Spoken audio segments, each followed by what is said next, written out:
This episode is brought to you by Amazon Prime. Black Friday Game Day on Prime is an epic day of live sports. It all starts at 9 a.m. Eastern with the Capital One Skins game. Then, Black Friday football returns when the Bears take on the Eagles at 3 p.m. And it culminates with the final night of Emirates NBA Cup group play with Bucks Knicks at 7 p.m. and Mavs Lakers at 10 p.m. Black Friday Game Day, only on Prime. In Walmart's Huluville, everyone ready their cart. Amazing Black Friday deals are about to start. Online and in the app, such great deals to explore. Everything you love from tech, toys, and more. The days to save and the ones to remember. It's only the 25th to the 30th of November. Set your alarms. Don't miss out. These deals are epic, without a doubt. The Who's are all ready, but are you? Walmart Black Friday deals await. Who knew? This episode is presented by State Farm. Having insurance isn't the same as having State Farm. It's like needing the protection of an offensive guard on the football field, but getting an elementary school crossing guard. Sure, they're both guards, but you can only trust one to keep your quarterback safe when the game is on the line. So don't settle for just any insurance when there's State Farm. Like a good neighbor, State Farm is there. Introducing Oakley Meta Vanguard, the new performance AI glasses designed for athletes. With hands-free capture on an action-ready ultra-wide camera, powerful open-ear speakers, and built-in Meta AI that syncs with your Garmin devices for real-time insights while you train. Take your performance to the next level with Oakley Meta Vanguard. Athletic intelligence is here. Learn more on meta.com.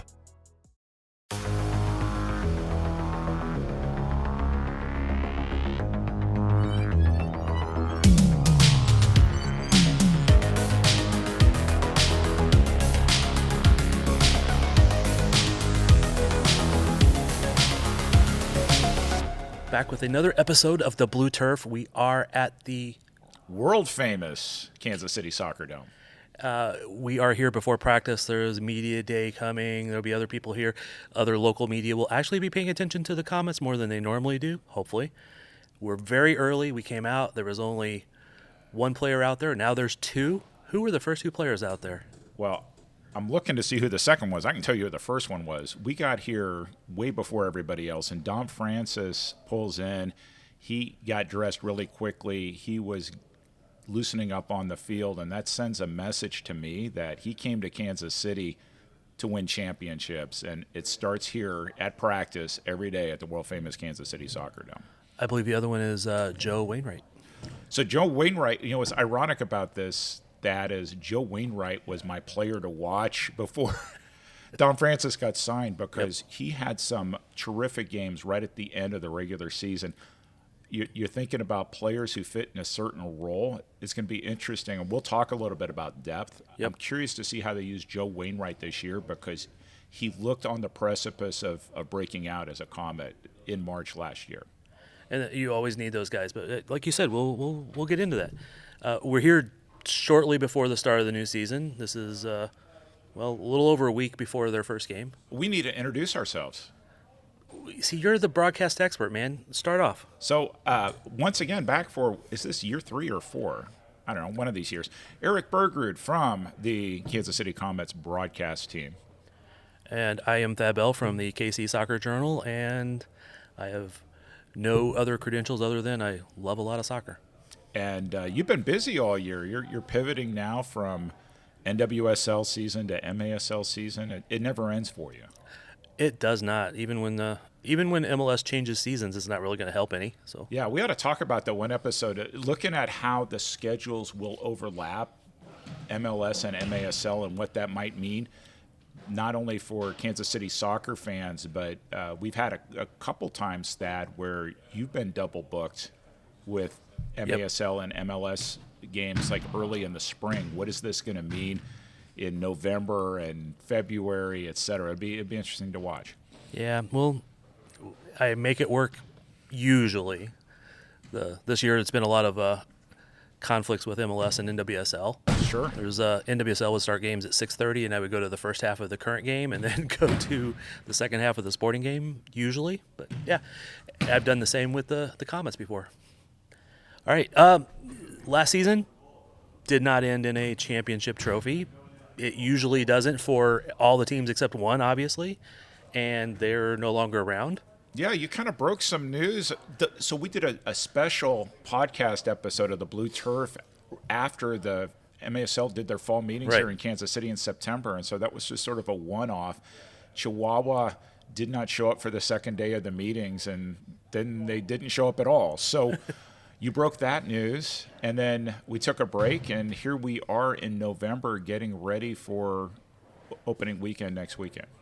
Yeah, that was what we did not know at the time was that was the first official team being out, the two Texas teams being out, and then Harrisburg.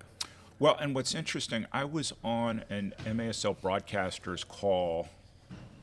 We're recording this for Comets Media Day, but so last night we were on a call, and I would expect some team movement next year. Harrisburg took a break. They're in M2. Let's call them Harrisburg now. They're moving to Hershey, Pennsylvania, home of the Hershey Impact and the AISA, I should mention. They're expected to be back. There may be more movement coming in, so I would not expect this to be an 8-team league in 2026-27. No, and then we've heard possible expansion teams and all this. Again, those have to come to fruition, but hopefully. I do love that Harrisburg's moving to Hershey. I really want them to rename from the Harrisburg Heat to the Hershey Hot Chocolate. I don't know if they can do that.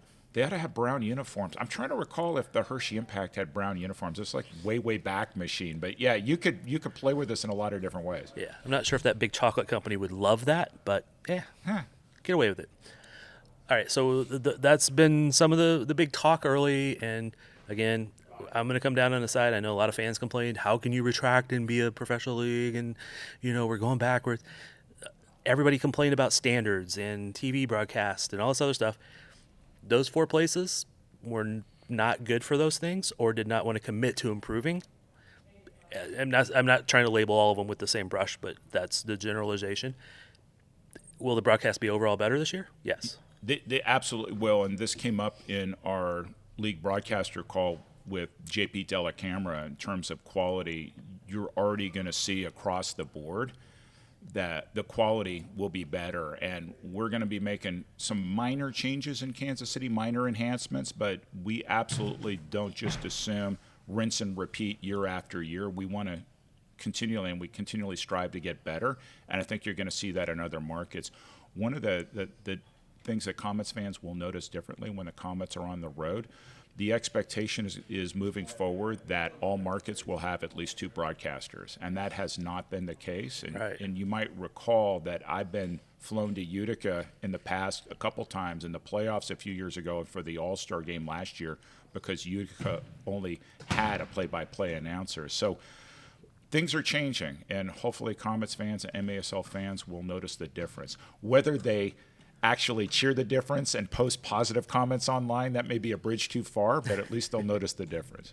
Yeah, no, from everything I've heard, the overall broadcast will be better. Like you said, the two broadcasters, equipment being better, a lot of these different things, and I think that's probably one of the biggest reasons Chihuahua just didn't want to make a commitment to doing some of those things.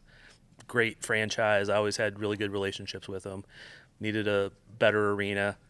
And then, because what I hate is when fans are complaining about, oh, the arena sucked, but how can you let this team go? It's one or the other sometimes. Well, let me give you another one, Thad. Why isn't the MASL on fill in the blank, either streaming service or on broadcast service or cable service? And yet there's been complaints about consistency across all the arenas, consistency on the broadcast. Well, you're not going to get on channel or streaming service X unless you can guarantee consistency across. And so this is a year where I think we're going to pivot. The league hasn't announced yet what the broadcast package, broadcast sounds like all 20th century, broadcast streaming package is going to be. I think it's safe to say, yes, Kansas City will be back on 38th The Spot here locally. There will be a couple different options and actually multiple options for games that will be streaming. And so stay tuned for an announcement coming soon from the MASL. All right. I will be looking forward to that. I had inside knowledge a month ago. I don't know if that inside knowledge is still valid, but so I'll be looking forward to the real announcement. All right. I didn't really intend to go down this path, but as anybody who listens to me on a pod, we know we sometimes take winding roads to get to places. Comet season is about to kick off. First game is Black Friday at St. Louis. Next day, back here in Kansas City. One of the nice things I do like about the 8-team league is that everybody is at least playing everybody at some point. So that's good. Not completely balanced, but still good. Some new additions to the Comets. Dom Francis, and you say his name. David Stankovic is how he would say it. We'll call him Stankovic because there's a history of there. Mike Stankovic was great for the Baltimore Blast and Wichita Wings. So Yep. Stankovic played last year in Texas, had, for me, one of the goals of the year. They were this is a David and Goliath battle up in Milwaukee. They won on the road as arguably the bottom team in the league, and they upset Milwaukee, and he had the game-winning goal there. Talented player. Very talented player. The midfield, if you look at the roster, is stacked. The front line is stacked. Dom Francis, I not enough superlatives about him. If you look at where he was at the last couple years, he scored a lot of goals on not the most talented team in the league. And Comets fans hopefully will recall his stint here during the COVID year when he was on loan from Harrisburg. He scored some absolute bangers, including in the semifinal series against what was then the Ontario Fury, now the Empire Strikers. And so he came here to score goals. I interviewed him here at the world-famous Kansas City Soccer Dome last week on a spot that appeared on Comet's social media, and I asked him a couple questions, and he basically said, I'm here to score goals. It's guys like him and Zach and some others, they live to score goals. Right. They love to play, but they live to score goals. Well, and I think we noticed last year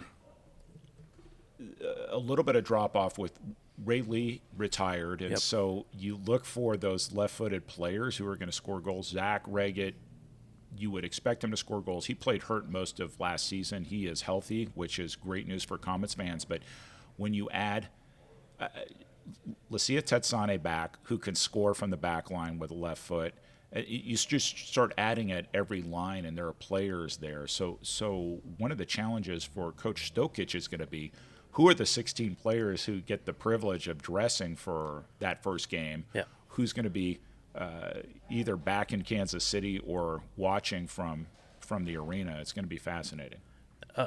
So how do you want to do this? We want to just kind of run through the roster we could go line by line? Yeah. Where do you want to start? You want to go from back up, or do you want to go from up back?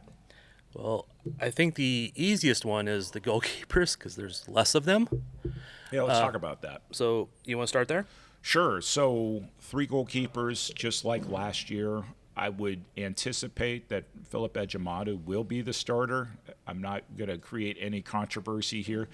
He arguably was goalkeeper of the year last year, did not get it. That honor went to Chris Toth, who, by the way, is now back at the San Diego Sockers, having left Tacoma. Back-to-back goalkeeper of the year awards for him. Ejimadu was terrific last year. What was interesting is in select situations, Nicolau Neto came in. Yes. Neto is back. My opinion, I've had a text exchange with him, but I did not ask him about his roster status, what he was thinking, etc. He looks at this roster and he's like, I have a chance to win a championship, so I'm back in whatever role. Does it ever feel like you're a marketing professional just speaking into the void? But with LinkedIn ads, you can know you're reaching the right decision makers, a network of 130 million of them, in fact. You can even target buyers by job title, industry, company, seniority, skills, and did I say job title? See how you can avoid the void and reach the right buyers with LinkedIn ads. Spend $250 on your first campaign and get a free $250 credit for the next one. Get started at linkedin.com/campaign. Terms and conditions apply. Purina believes no one should have to make the impossible choice between their own safety and their pets. but nearly half of domestic abuse survivors delay leaving because they can't bring their pets with them. Through the Purple Leash Project, Purina is helping create more pet-friendly domestic violence shelters so survivors and their pets can escape and heal together. Visit Purina.com/purple to learn more.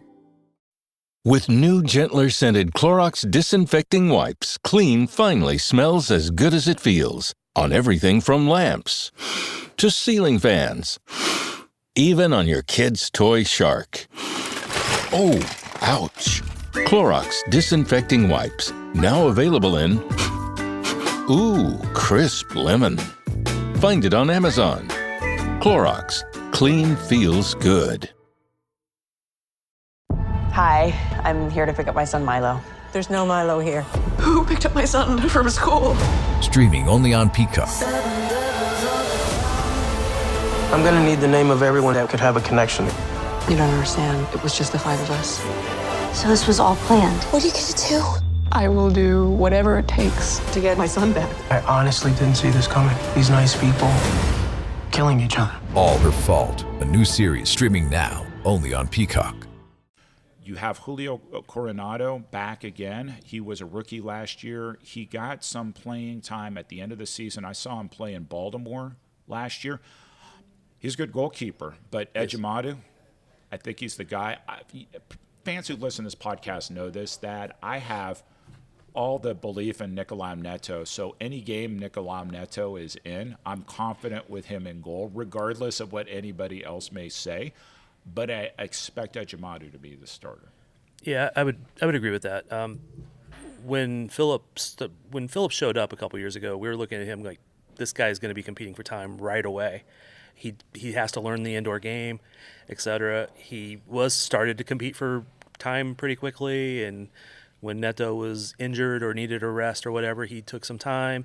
He became the dominant keeper last year, but again, Neto came in for certain things.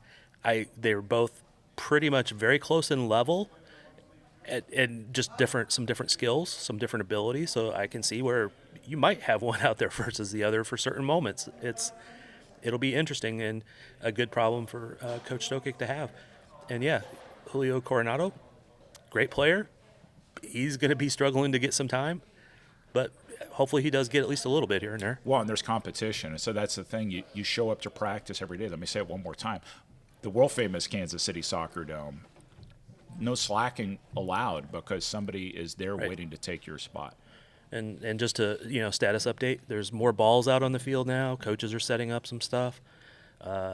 Dom Francis is still out on the field. I think Joe's went back. I've seen some players walking back to the locker room, getting ready to start. So you might hear more background noise, which I kind of like. Sure. Hey, this is Bill Simmons from the Bill Simmons Podcast, here to tell you that Michelob Ultra, the official beer partner of the NBA, is bringing NBA fans closer than ever this season with chances to win great prizes, including courtside tickets. Enter now at MichelobUltra.com/courtside. Michelob Ultra Courtside 25 to 26. No purchase necessary. Open to U.S. residents 21 plus. Begins on October 1st, 2025 and ends on June 30th, 2026. Multiple entry periods. See official rules at MichelobUltra.com/courtside for free entry deadlines, prizes, and details. Hello, I'm Diane Morgan. If you know who I am, you know who I am. If you don't, who cares? I'm here to explain Italian Time, a holiday phenomenon where Italians throw away their clocks and gather for eternity with San Pellegrino. I've been at this party so long that I've eaten 5 courses, hugged someone's grandma twice, and been offered a job in the family restaurant. So this holiday season, make sure to bring enough San Pellegrino to last you through the meal, the after meal, and the entire goodbye ritual. San Pellegrino, holiday on Italian Time. As a contractor, I don't pay for materials I don't use. So why would I pay for stuff I don't need in my mobile plan? That's why my Biz plan from Verizon Business is so perfect. Now I can choose exactly what I want, and I only pay for what I need. Right now, with my Biz plan, get our best price, as low as $25 a line. Visit Verizon.com/business to get started today. New lines only. Price per month with 5+ lines. Includes auto pay and paper-free billing and promotional discount. Taxes, fees, economic adjustment charge. Applicable add-ons, prices, and terms apply. Guarantee applies to base monthly rate and stated discounts only. Add-on prices additional. Offers in January 5th, 2026. Meet the computer you can talk to. With Copilot on Windows, working, creating, and collaborating is as easy as talking. Got writer's block? Share your screen with Copilot Vision to help spark inspiration, and use Copilot Voice to have a conversation and brainstorm ideas. Or maybe you need some tech help. With Copilot Vision, Copilot sees what you see. Let Copilot talk you through step-by-step guidance so you can master new apps, games, and skills faster. Try now at windows.com/Copilot. All right, defense. So the thing for me, if we had this conversation in September, I had some questions in terms of how were things going to shake out. Right. And then all of a sudden, out of the blue, Nacho Flores unretires. And I think he looks at this roster and sees, oh, we can win a championship. Right. But I haven't talked to him about his mindset, et cetera. You look at that whole roster on the defensive line. You have Defender of the Year Chad Vandegrift there. You have your captain, Nacho Flores, back. You have Lacia Tetsane, who got moved back from midfielder to defender to give you another option. You have Nathan Dirtle there, who, will he be a defender, will be a midfielder? We'll see. He had a great rookie season. You have Guerrero Pino, who had a terrific year back at Kansas City last year. There are just so many options there. Debray Holloman. Yep. What do the lines look like? Stefan. Oh, I forgot Mijatovic. Yes. How could I forget Mijatovic? So they signed Mijatovic near the end of last season in a trade with Tacoma. He's back. He gives you a definite offensive presence. He gives you a special teams presence. Different game, but let's just say echoes of Kim Rundvedt. When Kim Rundvedt was playing here, you would expect him to score a lot of goals from the back line. That's the role Mijatovic plays. Yeah, but Mijatovic can run over players. I don't know Kim would have as much. No, that's he's got some size, man. Yeah, absolutely has some size. And so I think there's serious questions in terms of how many defenders are you carrying on game day. And what I always look for up in the broadcast booth is, what are the pairings? Are they fluid or are they static? Right. And it's not just left-footed player on the left and right-footed player on the right. What are you trying to do? And do you have defenders there that are specifically inserted to defend certain lines? So do you have somebody, I just use an example, do you have somebody there who's every time that an Ian Bennett or a Craig Childs is out there, they're going to be on the same line matching them? Right. It'll be interesting to see this season. Yeah, it will. And, with those pairings, like you said, often you'll have one that's a little more stay-at-home, one that's a little more risky going forward, getting in the offense. And, hopefully they have speed. And, I'm looking through this list, and most of them have the ability to get forward and be the guy that stays back. Well, and Chad Vandegrift scored a decent amount of goals last year. You think about him as a stay-at-home defender, but I know he made some runs, and I think that the teams who watched video over this offseason, they're going to give him a little bit more respect this year, because sometimes he would just run down the right side with nobody watching him, and you wouldn't expect that. He was very smartly picking those moments to make those runs, because he made very few of those runs that did not end up on with somebody picking him out and him getting a shot off, and, right. and a good chunk of those ending up in goal.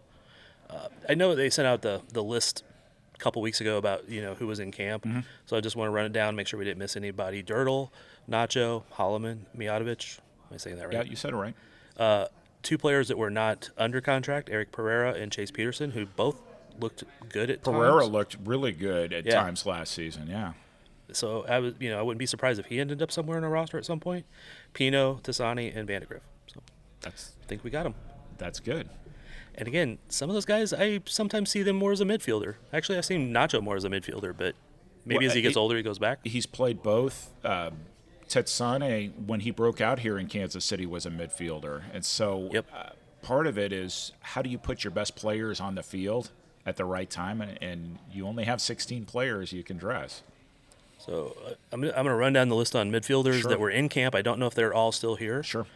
Leo Acosta under contract. Ali Alomari, I don't really know much about him. We'll talk about him too, yeah. Christian Andereos, guy that everybody loves. Marcel Barry. Jacob Garza, player who had some really good moments, and I mean, we really liked him. A couple years ago.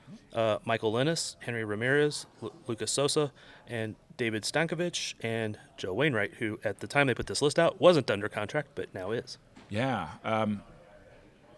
Where do you want to start? So Acosta, I mean, if you want to go alphabetically. Sure. He was elected All-Star. I think that he had a great freshman season, if you want to look at it like that, rookie season. And I think teams focused on him more last season in terms of picking on him as a threat. And so there's more balance now, and I think that maybe a little less pressure on him. So Ollie's an interesting guy because if you check out his video packages on YouTube, so he was a star, MASL2, Rochester Lancers. Yes. He's an interesting guy, and we'll see if he makes the roster.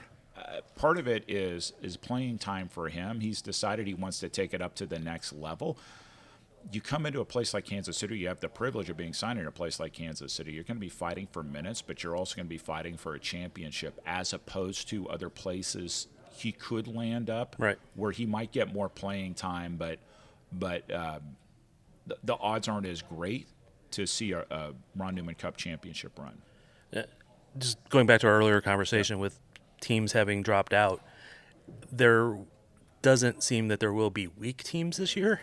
I mean, there will be some that are more likely to fight for championships and some a little bit less likely, but there won't be weak teams. So it's not like playing for one of the Texas teams last year was a lot easier to get on those rosters. No, I agree with that, but I would say when the rosters are finalized, I think there's going to be certain teams that you would look at their roster and think that if you don't make it to the finals, it was a bad season for you. I'd say that San Diego and Kansas City are in that category. Oh, yeah, I'm not arguing that. Just it will be a little harder to make rosters this year than it would have been last year. Totally fair. Think of the COVID year, and we've been using that as an example.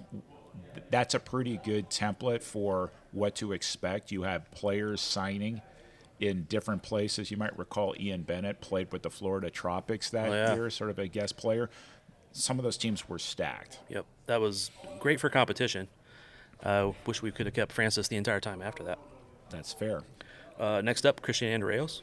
Yeah, what's going to be interesting on him, will he be the defensive runner in a Stokic mode, Stokic as a player, and/or do we expect him to see more playing time on in the midfield?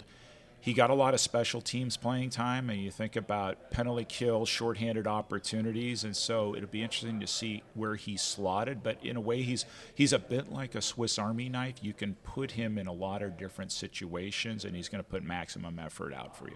Yeah, you got to love him as a player. I mean, he gives everything and is kind of like one of those spiritual, motivational people that, he's always up, he's always pumped, he's doing his hair. I think you should try that next year on a broadcast. Do one of Christian's hairstyles. I think I'll pass on that, but yeah, he's an original. That's for sure. Love the guy. Marcel Berry. He's back. So Marcel Berry had a great start to the season last year, signed as a free agent from St. Louis, and a very freaky midfield ACL injury, for lack of a better term. And I think the Comets took a step back last season when he was out of the lineup because he just brought an extra element to the midfield there. He is back. I've talked to managing partner Brian Budzinski specifically about Marcel in terms of what to expect. They're not going to rush him in, so I would not expect him to play 24 games every shift. I think they're going to try to be very careful with him to get him into a comfort place back, but you never know when you come back from a knee injury what to expect. Even at 90% of what he was last year, that would be huge for the Comets this season. Yeah, the speed and the ability he had would have made the Comets much more of a contender last year. I think that's fair. I mean, they had a good roster. This will be the caveat for every year we do these things. This is a roster. We're looking at the roster, but one or two key players, and next thing you know, you're looking at trying to make the playoffs. Not even, so. All right, after Marcel, Jacob Garza, he's one that's not officially on the roster. Yeah, and he's a grinder. What's interesting about Garza, when he played a couple seasons ago, he got put in situations where he was sort of the physical presence, particularly on special teams. It'll be interesting to see, A, if he makes the roster, and B, how he would be used by Coach Stokic. Yeah, he's one of those that when I saw him in training, I was like, oh, they need to sign this guy. And after a while, they finally did. And he's not going to be like a superstar scoring a ton of goals, but he's somebody who will give you a ton of work and make the team better by doing so. Well, and I saw him play. Park Hill South High School saw him play there. Park University played there. I called his games there, so I mean I've watched him grow up in the Kansas City soccer scene, and so he'd be the typical Kansas City player who's going to try to give it all for his hometown. Yeah. Michael Linus. So Mikey Linus is an interesting guy, and you know his story better than I do. He was Sporting KC2 system player. Yeah, he came through the academy. Yeah, exactly. He sort of, I guess, Kansas City royalty. He's about to get married to Dragana Andonovski, Vlatko's daughter. Yep. Kind of like Leo Acosta had a really strong rookie season, looked to find his place last season. I think this is what people will say. It takes you to the third year to really make that transition to the indoor game. So I think this is going to be a signpost year for him in terms of just finding his place and spot. Regular player, regular spot. I know that at scrimmage last Friday, they did a full scrimmage, and I would expect him to be on one of the top two lines. He slots in there. Yeah, I know he has the ability, and I think one of the only reasons he didn't really continue in the outdoor game is the speed of a full-out run downfield. He was not the fastest guy. There's a different speed in indoor game. Like I was a much better indoor player because I was quick, but I didn't have like run down at full field speed. So I think maybe that was hindered him there. But indoor game, he's got enough speed. He's got the skill. He's got the ability. So I'll just add one thing too. So my broadcast colleague Lux St. Lou interviewed Mikey Linus for Comet social media, and he acknowledged that he took this summer off. So last summer he was playing summer soccer, and then he transitioned, not quite directly, but almost directly into indoor season. He didn't do that this summer, so he should be fresher, which I think will be good for his game. Yeah, that's interesting because I mean a lot of players do play a summer outdoor league, NPSL or something. So he's a player I really like, and him and Acosta could be a pair that could last for a long time in this game if they both live to the potential that we think they have. Absolutely. Next up, Henry Ramirez. Henry Ramirez, you talk about knee injuries or players that have had injuries. Ramirez has scored some banger goals for Kansas City. He is one of the favorite players of Brian Budzinski, and he just comes at the right moments when you need a spark on the field or a game-changing goal. He's your guy. So I would, again, this is going to be a playing time thing, but I would expect to see a lot of Henry Ramirez this season. And Henry's a guy I hate to admit that sometimes I kind of overlook him and forget about him, and then all of a sudden he'll pop up and I'm like, okay, they're giving him time. Oh shit, he just did a great play. Exactly. He kind of just comes out and surprises me, and I hate to admit that, but he does. So kudos to him. I remember talking to Brian several years ago. Henry was not anywhere in the Comets' imagination, and he was telling me about how, he'll be out here playing and how good he'll be and stuff like that. So, again, Brian does have a good eye for talent. All right, Lucas Sosa. More injuries, right? And so he missed quite a bit of last season. When he got back on the field, you could see the difference right away. A healthy Lucas Sosa is a great Kansas City roster because not only can he score goals, he gives you presence in the midfield, but on set-piece situations, I'm confounded on how many times he just lingers at the back post and nobody picks him up, but he knows his place on the field. And I think it's fair to say, and when I've done preseason interviews with Brian Budzinski the last couple of years, and I ask him, okay, what is it going to take to win a championship? He always says, you need a little bit of luck, but you need to get through injuries. And I think he was one of the examples last year of how the Comets didn't get through injuries. If he can remain healthy, I just watch out. He's again another guy who has so much talent when he's healthy. Hopefully, this roster. Well, I'll come back to that in a little bit. Next one up is Stankovic. We already talked about him a bit. What's interesting is I see him as somebody who's like, okay, I'm gonna take my playing time, and people are gonna have to work harder here in practice because of his work rate and his grind and his dedication to the game. I expect him to have a strong season for the Comets. Yeah, I do as well, and hope so. And then we already talked a little bit about Joe Wainwright. He came on really strong last season.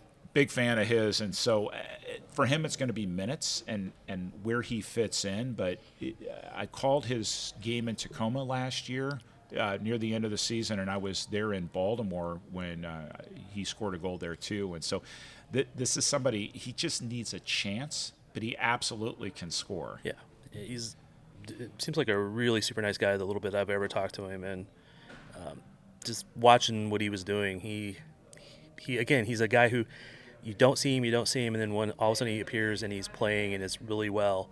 I think it was like 3 goals in the last 4 games, something like that. Although I think 2 of them was in 1 game, but still. That was the Tacoma game, yeah. For me, best player on the field that day too. So he's tall. He's not very stocky, but he's got some height and again, if he takes his chances, he can be a really good player for this team. Forwards. Shorter list, but wow.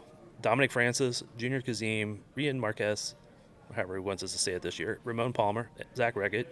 There's another name on here, Edward Willett. I don't know much about him, but you already talked about... He was a super draft. Well, yes. Let's work our way through from... alphabetically. Let's do it alphabetically. And so just with a caveat that certain teams call the second forward either forward or midfield. Right. And so it's sort of fluid in terms of thinking about who's going to slot where. So when you think about Dom Francis, he's going to be playing out wide. He's not going to be playing back to the goal like you would expect a Rian Marquez to do. But he scores goals. He came here to score goals. I think where he's going to be helpful, and it'll be interesting to see who he matches up with line-wise. Do they put him on Marquez's line, or how does that end? Because that's going to take some pressure off of your target. Yeah. Because the defenders, what do? You can't double team the target anymore because you have somebody who's one of the top 5-10 goal scorers in the league who's sitting there waiting for the ball out wide. Yeah. That's the beauty right now of this lineup is I don't know how you put him out there, but we'll come back to that. Junior Kazim. So Kazim and his issue was a visa issue. It wasn't making the roster issue, but we've seen him score goals when he has chance. He's the type of person you put him in the box as a target, and he's going to fight. He's going to stick his foot in and score goals there. He could wind up being defensive runner because he could slot in that role too. Yeah. So it'd be interesting to watch Andreas and Kazim in terms of how they're used this year. But in terms of first 2 line targets, I think it's pretty clear it's going to be Marquez and Reggett, not necessarily in that order, but those are your 2 target starters. So, Rian? Had a great season last year, just got hurt at the end. He was on an MVP glide path, too.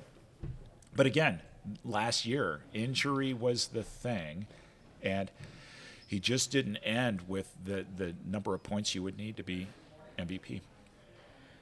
Ramon veteran. Palmer, veteran. So the last remaining player consistently, if you think back to that last championship season, Vlatko Andonovski coached year, and Ramon's been indoor. Now he left for Tacoma, came back, but he's been consistently in the league for all that time.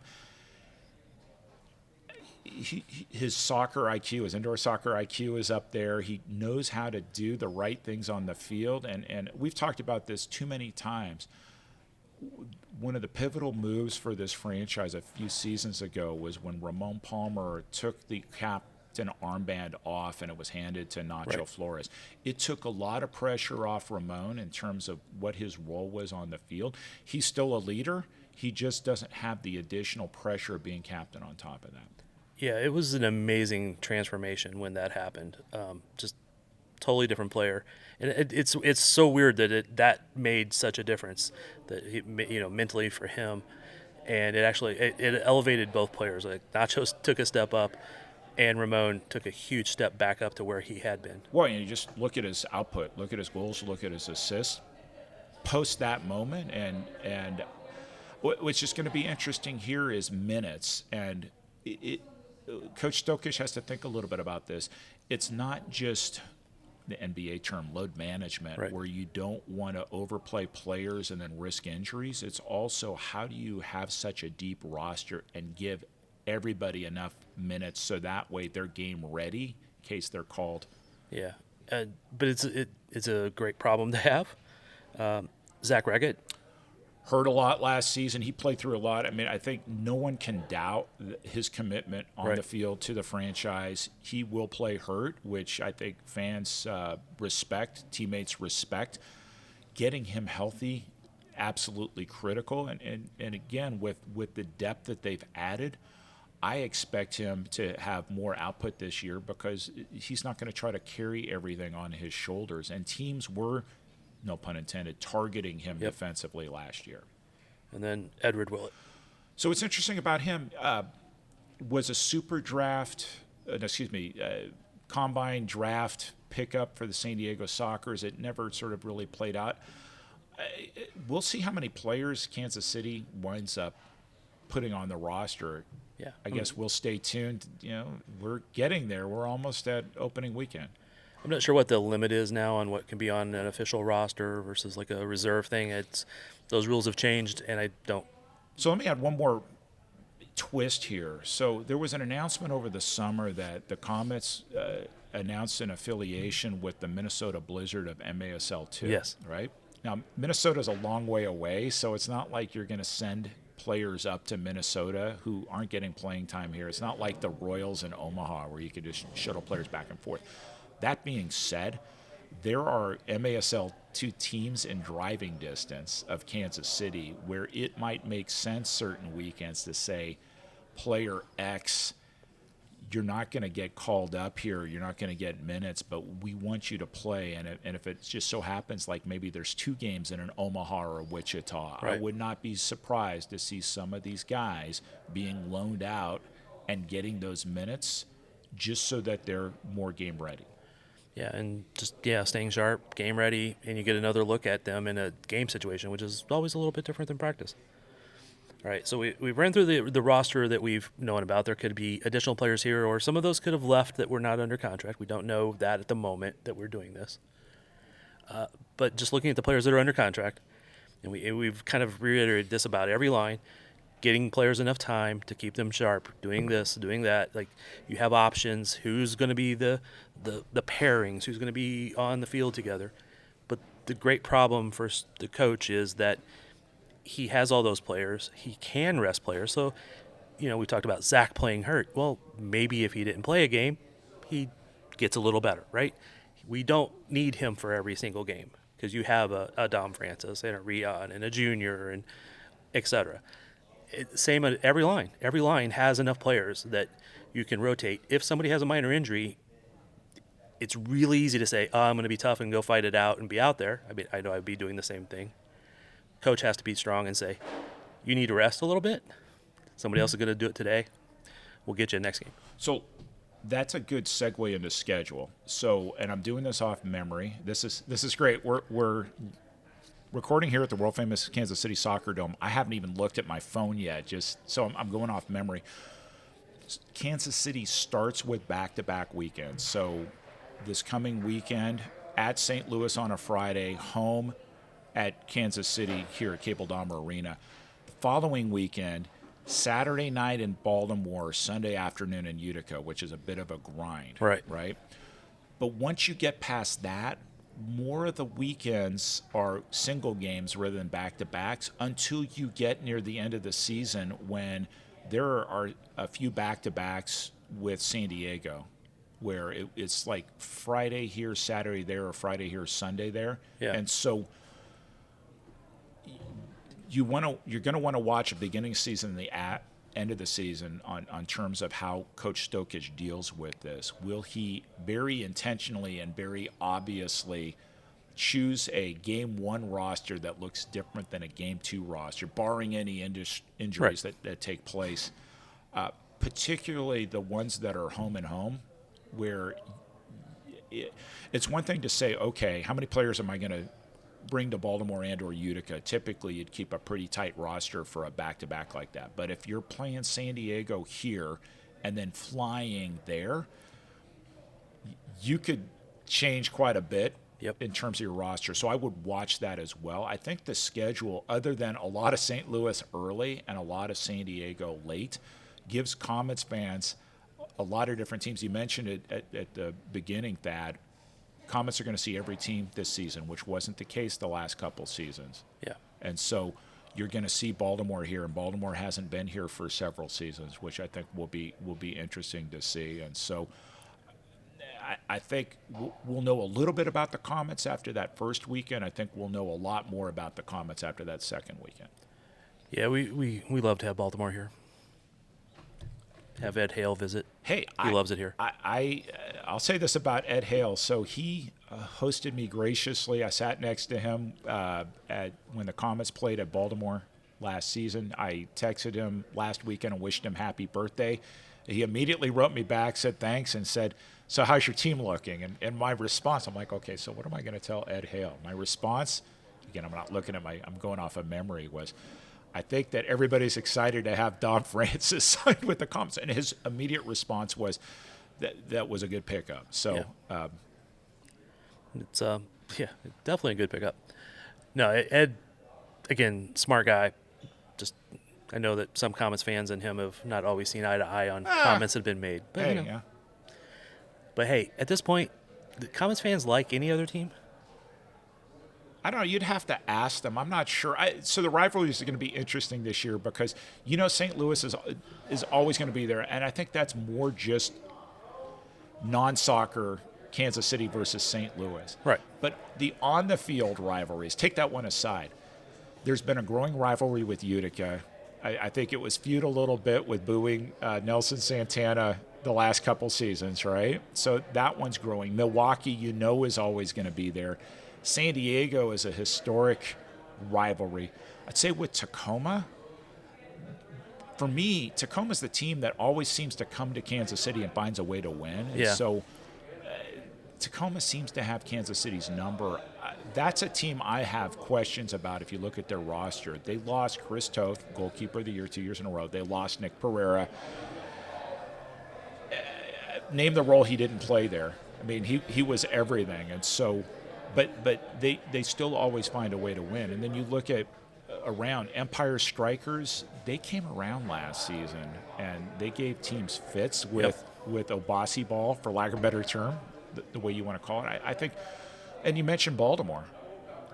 There's a historic rivalry between these two franchises. And so I'll be excited to see Baltimore back here in Kansas City this coming season. Yeah, no doubt. I do think Tacoma, even though they may have had Kansas City's number, I don't know that anybody really has an animosity towards them, though. No, I don't think there's animosity there. It's just that's a team you can't overlook because they found a way to win here. I would say arguably more consistently than some other teams in the league. All right, I'm going to put you on the spot. Didn't prep you for this. Who's going to be the top two teams in the final standings? Well, so I don't bet. I know that sports betting is coming to Missouri December 1st. I do not bet, but I'm the type of person who likes to play it safe rather than doing wacky predictions. I'd say you look at the rosters and how can you not pick San Diego and Kansas City? A lot of things could happen, but let me say this about San Diego. They found a way to win all their games at Front Wave last season. Nobody's figured out how to win there. Right. Until you figure out how to win there, how do you dethrone them? I know they're not the defending champions, but how do you beat them? Because with an 8-team league, and they're going to announce the playoff system, I'd be guessing 6 teams. I'm not sure how it's going to work out, but getting that number 1 seed is going to be critical. If San Diego wins all 12 games at home, I'm not saying they will, they're going to be hard to overtake as the number 1 seed. And if you can't figure out how to beat them at the regular season, you've got to figure out how to beat them there in the championship. I don't know if this is picking up over the recording, but there's a lot more noise in the background now. There's fans out here getting some free breakfast, players coming out and mingling with them. I've seen Marcel Berry over there stretching out a little bit, getting ready to come out. I think that might be Debray, but I don't have my glasses on. He's kind of around the corner there. See Christian down there stretching. A lot of players walking around that I don't have my glasses on, so I'm not going to claim I know exactly who they are. I have a hidden corner here, so you can see more than I can. Yeah. Sorry about that. That's all right. But yeah, if you hear more noise out there, it's just fans getting some breakfast and players coming out and saying hi to them. I want to say it was Dirtle or Garza over there hugging a family member, but it was blonde hair. There you go. Narrows it down. Yeah. All right. I asked you who you thought the top two would be. San Diego and Kansas City. Yeah. And I would agree with that. Who do you think the bottom two will be? Tacoma. So Tacoma, only just because there's questions on their roster, and they've struggled at the beginning of seasons the last couple years, and so I think just mathematically you'd look there. I think there's going to be whether St. Louis or Utica. Did St. Louis take a step up last year, or was that an aberration for them making the playoffs?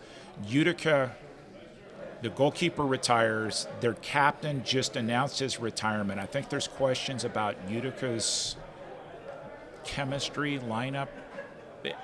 At home, it's a very tough place to play, and I think that's going for them. But I think it'll be interesting to watch those two teams. I would expect Milwaukee to make the playoffs. I would expect Empire to make the playoffs. In fact, Empire rated teams that are no longer here. Right. I think that they're going to be a really solid team next year, and they figured out how to play Obasi ball. Yep.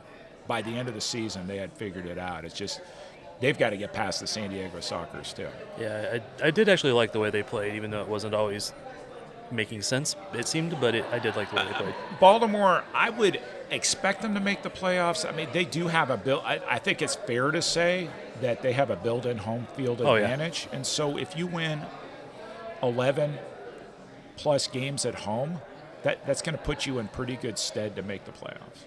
Totally agreed. Breakout player for the Comets. If you'd asked me this a couple months ago, I would have said Joe Wainwright for sure. It's just going to be interesting to see how much playing time he gets. I'll say David Stankovic. I have big hopes for him. I should ask myself the question before I ask you, because that's what I was. I figured you were going to go with Wainwright, so I'll go with Wainwright. There you go. I think with Joe, I would almost be. I don't know. Again, we don't know how he's going to be used or how much he's going to be used with a very talented team. But I think once he gets a couple games in a row, he'll be hard to get back off the field. I think that's totally fair. That might be halfway through the season. That might be beginning of the season. That might be towards the end. I don't know, but he'll be hard to get off the field. I think a good parallel last year was Nathan Dirtle. Once Dirtle got playing time, he was locked in. Yeah, he surprised a lot of people, except for those of us who got to watch him in practice. Right. All right. Anything else we need to cover today? No, we covered a lot. Looking forward to Media Day. Great to see Comets fans back out here. And we'll be back next week, and it gets serious. Your favorite rival team, any team from St. Louis. Well, you said earlier that it was an aberration, or was it an aberration they made the playoffs? I thought it was an aberration when any St. Louis team made the playoffs. Oh, there you go. The unbiased opinion of Dad Bell. Of somebody from St. Louis. Which, actually, the day we're recording this, UMKC is playing Lindenwood tonight in the NCAAs. Well, they're technically St. Charles, but you can count them as St. Louis. I grew up in St. Charles. I still get labeled St. Louis. I get that. It's like if you grew up in Lee Summit, you're still Kansas City to anybody outside of the area. You need to talk to Kenny Mayer. You need to talk to Kenny Mayer about this, because Kenny Mayer played at Lindenwood, and get his take on this. Huh. I don't know if I knew that. There you go. Maybe I did. I think I have one college credit from them, but it was when they were a little tiny itty-bitty community college, and I was like taking a credit in high school or something. We could do a whole episode about Lindenwood College becoming Lindenwood University, but that may be on a St. Louis-themed podcast. Yeah. It's anyway, I don't think this will be the first time we've ended a podcast talking about St. Louis in some negative way. But let's not completely do that now. How excited are you for this season? You're excited Extremely for every excited. season, but So this season. you can't see this, but I bought a brand new red blazer for this season, which we've been cautioned at the league level, don't wear obvious league colors on air, so you won't see me on Comets game days wearing this, but I will find opportunities to wear my new red jacket. That's how excited I am, Dad. So you mean you're trying to remain unbiased? I'm trying, and this did come up. This absolutely came up in the call. No, that's good. It absolutely came up. I think that people are aware of this. It's one of my, I don't want to call it a pet peeve, but it's I hold myself accountable for being unbiased, and I think that if you were to ask the coaching staff and the players of the Comets, perhaps I'm a little too unbiased because sometimes it comes across that I'm favoring the other teams. No, it's more of an issue. We anticipate that Comets games and the Comets broadcast will be good enough to be called for national media. Right. We were on Golazo a lot of times last season. To keep ourselves on Golazo and other streaming packages, we need to set the standard, and that's the way we're going to approach it. And again, I don't have a problem with you. You could root for a team, but you need to call the game in an unbiased manner, as close as you can. Absolutely. You can be disappointed they got that call, but it is a legit call. Well, I'm fair with that. So I'll say it this way: regardless of what you hear on air when our team is on, if I'm at home and the Comets have lost, one of the worst things that I have to do is do the post-game wrap-up where we're looking at highlights and talking about, okay, what was that like? It absolutely. I'm former Comets season ticket holder, former Attack season ticket holder. I'd be lying to say that I don't take losses personally. I do, but my job requires me to remain professional. Oh, and one bit of former Kansas City Attack news. Lee Tashantret's son signed with, there's a homegrown player now for Sporting Kansas City. I'm glad you mentioned that, second generation. It's on our other pod, Shades of Blue, that covers most all soccer, that was mentioned, and he's a good young player. I don't know how much he'll get to play. Well, we don't know anything about that team right now, but it would be funny to go through the archives, and I don't know if this would be a Brian Holland or Sean Summers thing, to find a video highlight clip of his dad getting red carded over the years for the Attack. I'm sure it would be glorious. Actually, his dad was like my favorite player for the Attack just because of how hard he played. Very skilled, scored a lot of goals, but it was just how much of an asshole. He was the Gordie Howe of indoor soccer. You said the Gordie Howe is what you score a goal and then you get a major penalty. That was Lee Tashantret. Yeah. Fortunately, Cello does not have the same hairstyle. Right. All right. Any last words? No, other than excited for Media Day, excited for the season. We'll be back for a Comets Ambush preview, and hope to see a lot of Comets fans at Cable Dahmer Arena a week from Saturday. And as usual for these type of things, stay tuned through the tiny little bit of music that plays after this, because there may be an interview or two added. I don't know yet. I'll see who I get. Thanks for listening, and we are out.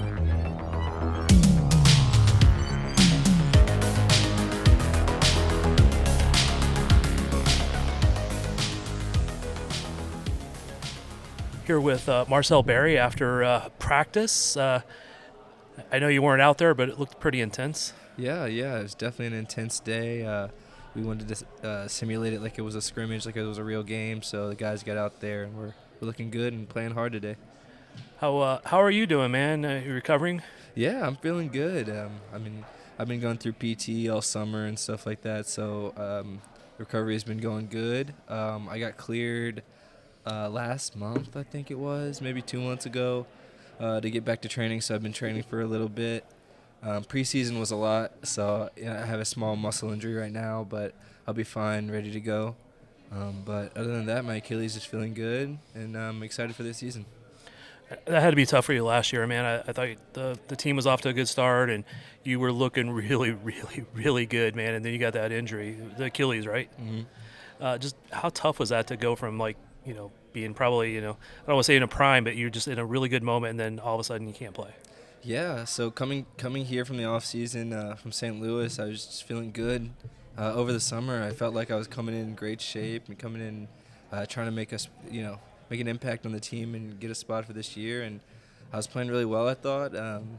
You know, the first 4 games, I had a couple goals, a couple assists. I was doing well, and then, you know, injuries happened, and it was just one of those things that you can't really control or you can't do anything about, and it's just a freak accident. So just trying to put that behind me and have another great season this year.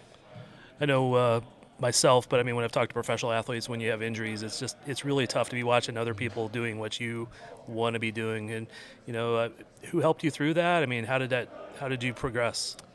Well, the guy that I did PT with, Austin, he is the owner of Ortho Coach, was a sponsor last year also. He was the one helping me mostly with my PT over the summer.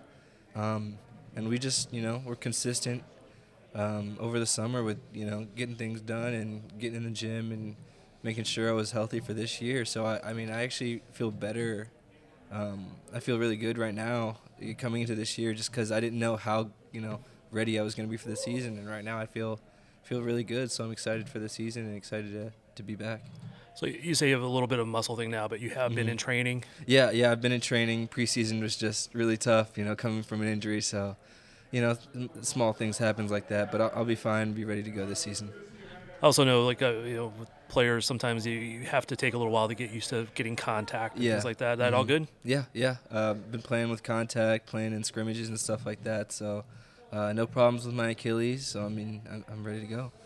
How's the boys looking this year? They're looking great. I mean, we have such a deep roster this year, so it's exciting to see everybody out there. Exciting to see how many people can actually, you know, you can sub in this guy with this guy, and no level will drop. So I mean, it's great for, you know, team camaraderie and team morale to have somebody that can go in, and you know, we trust all our guys to go in there and get the job done. Yeah, and I know no player ever wants to rest; they want to play, but it does give coach a little option there to maybe play a guy one night and give him a little rest the next night or something. Yeah, definitely something important for the indoor game, just because back-to-backs and how physical the game is. You know, injuries happen throughout the season. Having a deep squad is definitely beneficial for us, and hopefully it'll help us down the road and later in the season. So, I you know, haven't played the first game yet, but who do you think is going to be the leading scorer on the Comets? I don't know. You know, Zach is definitely a candidate. Last year, I think Rion was our leading scorer. You know, we have so many guys coming in that can score and create for us and get assists. So, I mean, anybody could be our leading scorer, honestly. We have such a deep team. Even some defenders are pretty good at scoring, too. Yeah, definitely. We have some guys with some cannons, like Lucia. Definitely got a great left foot on him. And then Chad was even scoring some goals last year. And so, I mean, anybody can contribute from our team. Yeah, Chad kind of come out of nowhere for me. Like, I mean, he's such a good defender, but then all of a sudden he was like, oh, he made that run and he scored. Oh, he made that run and he scored. Yeah, I was surprised in a couple games. I'm like, Chad's going forward. He might actually shoot that one. Oh, Chad shot it. There it is. He scored. So it's kind of funny to see. There's some new faces to the team. What can you tell me about them? Yeah, we have a couple of new faces. One guy already played with the team, Dom Francis. I played with him in Harrisburg my first year, actually. He's got a great left foot, great shooter, another guy that can score the ball. We have David. David comes from Mesquite. Yeah. Another young athletic guy that can contribute to the team in multiple positions, so he's going to be exciting for us. And then we got some young guys that are looking to make their way on the squad. I don't know if they signed a contract yet, but hopefully they're fighting their way to get on the squad. But again, they're still young guys that can hopefully, if they get a chance, help contribute to the team. What would you want the Comets fans to know about this upcoming season? I mean, if anybody was here this morning, like, you know, you just see the dedication and how hard we fight every day in practice. And, you know, we're fighting every day in practice is hard because we want to win a championship, just like the staff and the coaching staff. And, you know, we're all here for one goal, and that goal is to win a championship. Cool. Made it easy, man. Mm-hmm. Appreciate the time and glad to have you back. Yeah, thank you for having me. Thanks. All right, here we are with Zach Reggett, fresh off a pretty heated scrimmage practice, simulated game, right? Yeah. How'd that go?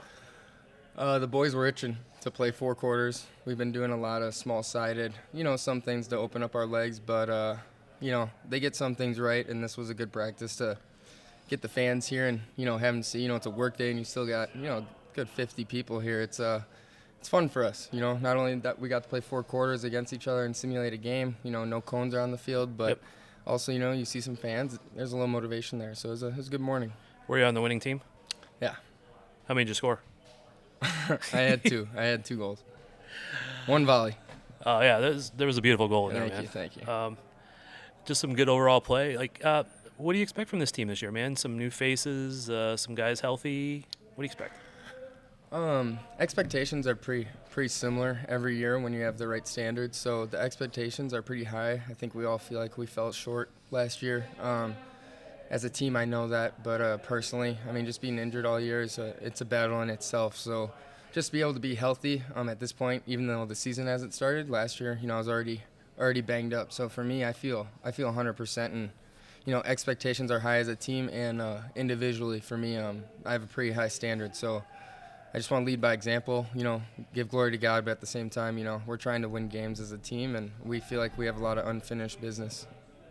I don't think a lot of fans knew just how injured you were last year. I mean, I see sometimes you just be struggling just to get back up off the ground and off the turf and get back into play, but you never gave up, man. Like, how hard was it to play last year? I think that my parents instilled it kind of at a young age that, like, you know, listen, you got to play. Yeah. So I think that's always just carried throughout my career. And one of the things for me, it's, you know, I have my beliefs, and you know, for me, like, God gave me this temple, and if I feel like I have, you know, even 5% in the tank, you know, it's a form of worship for me to play soccer. So I like to, you know, even on our bad days or days we don't feel good, still go out there and give it 100%. So whether that means on painkillers or 4 ankle braces, you know, it was a struggle, but I don't ever see myself not trying to play in that aspect. It might take coach to pull you out, huh?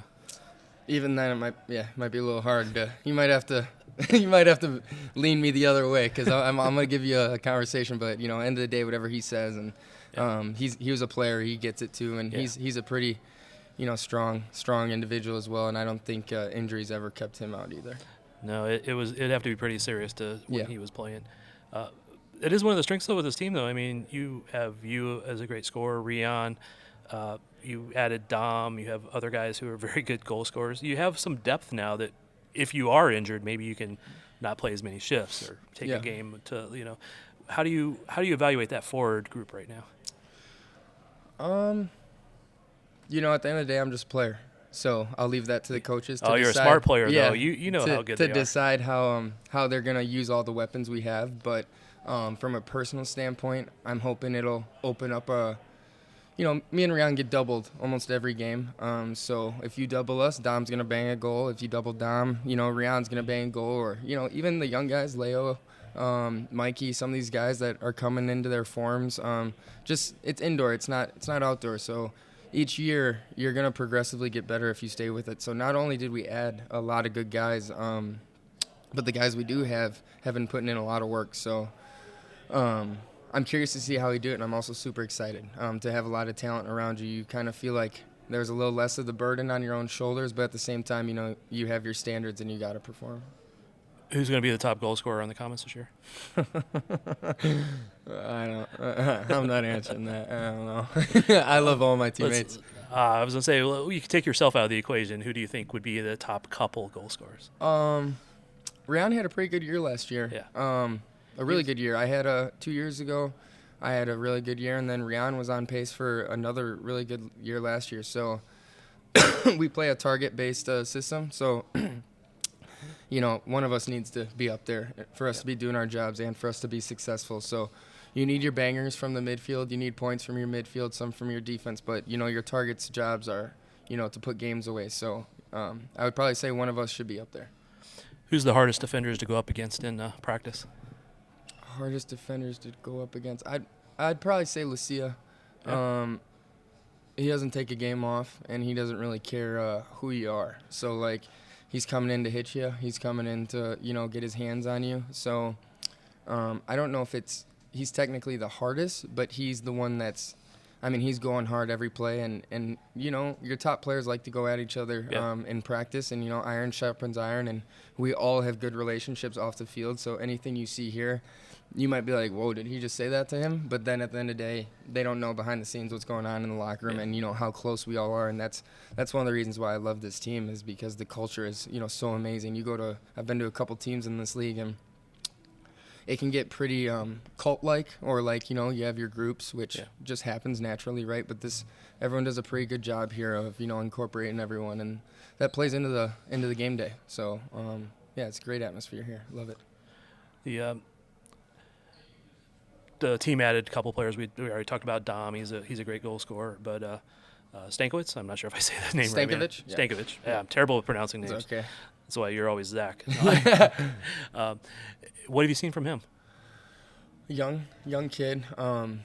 He's got the eyes that he wants to learn, and you can tell he, and I'm not hating on any other teams, but you can tell it's a new, it's a winning culture here, and you got to get up to pace quickly, and you can tell he's trying to learn and get his foot into the game here, and put his stamp on his role here, and he's battling the pros and the cons, and he has a great shot. He has a very hard shot. It's just how we're going to implement him and feed him confidence, because he's a really young kid, and there's a lot of veterans on this team. And I mean, if you're here today, like I said, you might think it's not healthy or out of love, but end of the day, we're here to pick everyone up, and we need everyone at their best potential to succeed and get where we want. So I love how he looks, young kid, and brings a lot of energy, and we're going to see how he chooses to help this team. Yeah, he was really good on a team that struggled last year. Sometimes that's you're the only guy, so you get the points, but sometimes it also is harder because you're on a team that struggles. And same with Dom, right? Dom's been on some teams where he's had to carry a pretty high load. I know he had you talk about getting double teamed. When you're the only guy, you're sometimes getting triple teamed just because you're the scorer. Or you got to shoot from distance. Dom found a way to put up 50 points. I think that was 2 years ago or last year.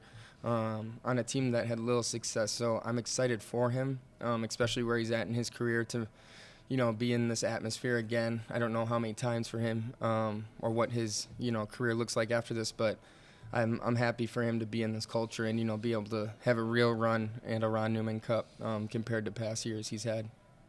Yeah, we had him here in 21 when COVID year. A lot of all the good players spread around to the few teams that were actually playing, and this kind of reminds me of that year with 4 teams not playing this year that were here last year. Some of those players went to other teams like Stankiewicz, and I think a lot went to Empire and some others.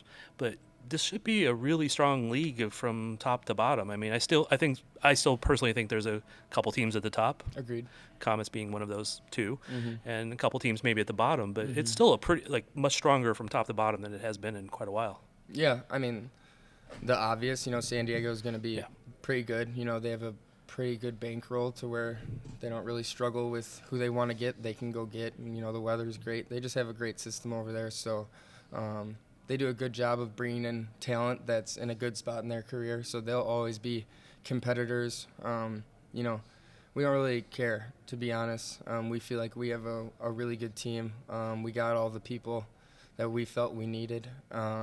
And we've always been close for the past 3 years I've been here. So it's kind of, this is the 3rd year in my contract, and it would be, I would look at it as a failure if we weren't in the finals. You want to come back, I hope? Yeah, of course. This is a great atmosphere. I love it. But, one season at a time for sure. And you got to take it as it is. Let's not look too far ahead. Right. But since you mentioned it was the 3rd year of a 3-year contract, I'm like, I might as well throw that out there. Yeah. What has been... I know you talk about how good the team is, how in the locker room and all that stuff. Are you still happy with making this move to Kansas City? Yeah, it's funny you brought that up. Somehow the topic just came up recently about that trade and how I got here. And I think at the end of the day, everyone's pretty happy. We even got some people back from that trade in Lucia. I'm very happy. God has a plan for everything, and during the process, it definitely wasn't ideal. Traveling from Florida in my car to play against Florida, that same day, just because you're so motivated to play them. To, now it's like we said, we're into my 3rd year, so, I have a good. Even though I don't talk with the upper organization a lot, we have a good relationship and understanding, and I think both parties have fulfilled most of their things that were in the contract, and it's been a great partnership, and you don't see that a lot in this league. So, you know, they're trying to win a championship, and you see that with who they bring in and how professional we are here. And, you know, I can't ask for anything more now. It's just on the players to go do our job. It is interesting sometimes when new players show up, you know, you talk to them about what's different here, and they'll be, I ran a beep test. I haven't done that in 10 years. Yeah. You know, things like that. You know, not that it's fun, but it just shows that how professional the team is trying to do things here at a high level. I mean, does that make sense? Is that Yeah, I mean, yeah. For me, it's more of the consistency of, you know, everyone's excited during preseason. Everyone's here early. Everyone's doing their thing. But, you know, who's still doing that in 4 months? That's what I want to know and what I want to see, because, you know, your leadership and all that stuff matters in 3 months. You're going to win and lose games due to things you do now, and the quicker we can get on that page and, you know, building the correct habits on even days we don't want to, you know, that's going to play a big impact on us. So just the professionalism from top to bottom, and you can tell the coaches, you know, I've had some coaches that, you know, they have a different job, or you don't know where they're committed or this and that, and we got, you know, 3 or 4 guys in all black, you know, every day committed, and you can tell that they have passion for it, and players feed off that. So, yeah. Going back to that trade for a moment, some Comets fans were ticked off. I mean, you're obviously a great player, and it's great to add you, but they lost players that they knew. So relationships, yeah. And you know, they did get some of them back, and stuff has moved around still. But do you feel that love now from the Comets fans?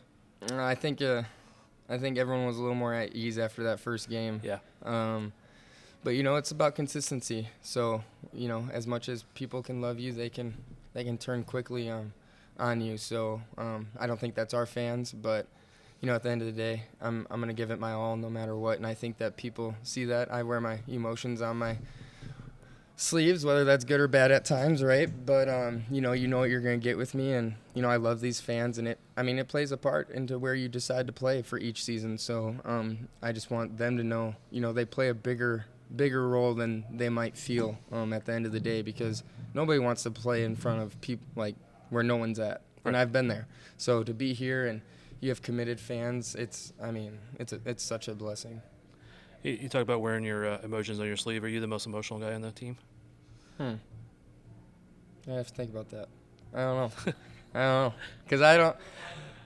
We got a lot of guys here. We got a lot, but that's what's great about this culture is you don't have that one guy always fired up, always, you know, carrying that energy. You have multiple people. I mean, this scrimmage we just had was like, if I was a fan, I'd be like, people might hate me for saying this, but I'm going to watch practice. I'm not going to the games, because did you just witness what just happened? Like the intensity, and that's every day.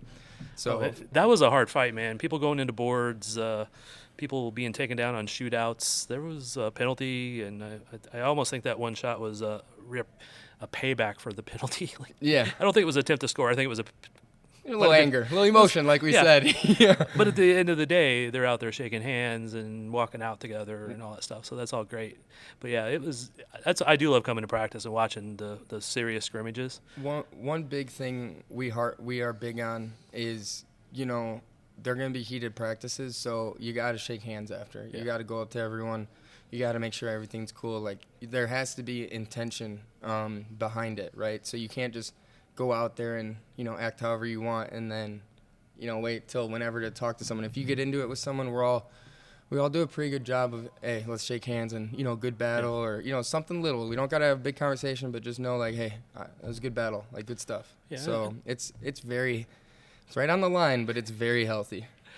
I do think that most, if not all, the players do understand that that's what makes you better as a team, when you can play on that edge and practice at that edge. Sometimes they can cross a line, and sometimes they can go too far or wear you out. But when you can live on that edge throughout a season, teams will usually end up pretty good. And I think we have a pretty good mix of, you know, young and old guys. Like when I was in Florida, I mean, we played just very different practice styles, right? But we had a lot of veterans, so it was way more casual trainings. And at the end of the day, we didn't win a ring, right? At least here, you know, your veterans are some of the main guys. Like, listen, this is what we're doing, and this is the culture of we want to win. So when they mix up teams like that and we're able to go at each other, as a player, man, you love it because you can tell everyone's fully committed, and you're not like, hey, man, that guy's coasting. So when you see everyone dying on the field, it's easier to buy into a system. Cool. Anything I should have asked you today? No, you got nothing. You did a great job, per usual. I don't know about that, but I can't always ask you like the really controversial questions, right? Hey, if there isn't a lot of controversial questions, that's probably a good thing, right? No, it is, man. Glad to see you healthy. You were looking good out there. I could tell how much you were struggling last year and still putting up some really good numbers. So I expect a lot from you and Rian and Dom to be like in the top 10 scoring this year.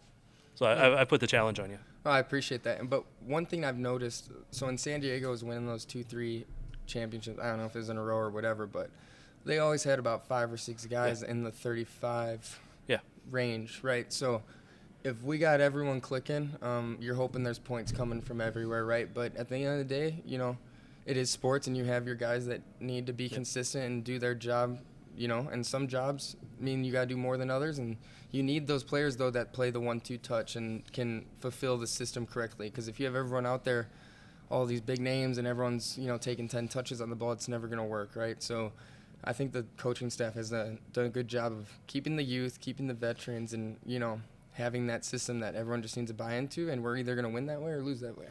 Yeah, and one thing I love, too, is like they do bring in youth, but they do it at the right moment when guys are ready to step in and be contributors. Like Joe Wainwright last year came in and scored 3 goals in the last 4 games, I think. And again, he's looked really good out in training. Again, that's still different than a game. Even as intense as this was, there's a little bit difference when you're playing the other team. But just a lot of young guys, Mikey and Leo, a couple of years ago when they brought them in, they were immediate contributors. So I think they really do a really good job of having guys practice and work with the team, and then when it's the right moment, sign them to a contract and put them on the field. Right, I think all 3 of those guys are good names to keep on your scopes. Yeah. Leo, I'm from Chicago. I've known him, right? I'm happy to see his growth and the man he's becoming. And you can tell Mikey is gaining more confidence as he plays. He's taking more guys on, right? And, you know, Joe, we have a lot of nicknames for him, but we call him Talacha Joe sometimes because, I mean, he just did so – I'm so happy for him. I hope he gets his opportunity this year because he just played so many one-on-one tournaments, just more soccer throughout the summer that I saw him personally at, and just putting things in his own hands, like – doing cash one-on-one tournaments, like you're going to grow as a player. So I hope he gets his opportunity. I love what he did this offseason, and, you know, it's going to be a battle here to see who's there on game day. Yeah. So I'm excited, and we all got to be ready for our time to step up. I was telling Eric in the first pod I did today that I don't know when Joe's going to get a start or, you know, real minutes in a game, but I think once he does, he's not going to get off. He's going to be consistently out there. Yeah, that's the goal. Could be wrong? Yeah, that's the goal. So. And that's not disparaging anybody else, man. A lot of good guys in that out there to be in that midfield. So, if you're going to have a championship team, you need everyone to show up. There's going to be injuries. There's going to be things that go on, especially in this league. We all know where it stands, so you're going to have things that come up to where someone has to step up. Can you tell me any of those other nicknames for Joe, or are they inappropriate? Joe Mama, Talacha Joe, a couple other ones we're not going to share on the podcast, but all fun for sure. Hey, I appreciate the time, man. Thank you. And good luck out there. Thank you.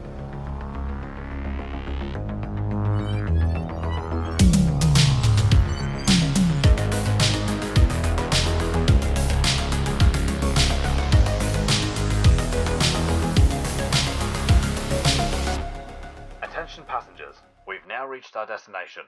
We hope you enjoyed the flight and have a nice day.